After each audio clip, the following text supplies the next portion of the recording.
শ্বশুরবাড়িতে ভালো বৌমা এবং প্রিয় বৌমা হতে চান? তাহলে যারা এখনও বিয়ে করেন নাই তাদের উদ্দেশ্যে, বিয়ের সময় গা ভর্তি গয়না নিয়ে শ্বশুরবাড়িতে প্রবেশ করবেন এবং বিয়ের পরে পুরা বাসা ভর্তি ফার্নিচার নিয়ে যাবেন, A to Z ফার্নিচার।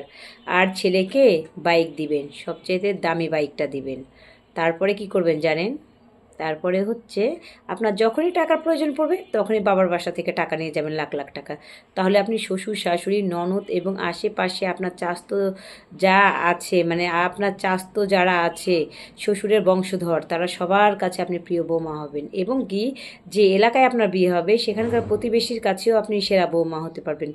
এবং এটাও আপনাকে বলবে যে তাদের বাড়ির বৌমাকে বলবে, দেখো ওই বাড়ির বৌমাকে দেখো, সে কত কিছু নিয়ে আসছে বাবার বাসা থেকে, কই তুমি তো নিয়ে আসতে পারোনি। তখন আপনাকে সবাই ধন্যবাদ দিবে, বাহ বাহ দিবে, আর আপনি সবার প্রিয় বৌমা হবেন।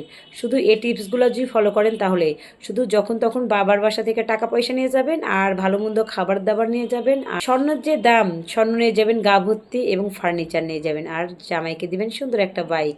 তাহলে দেখবেন আপনি সেরা সেরা বৌমা, আপনার মতো বৌমা আর একটাও পাবে না কেউ। তাকে সবাই লাকে একটা বৌমা বলবে।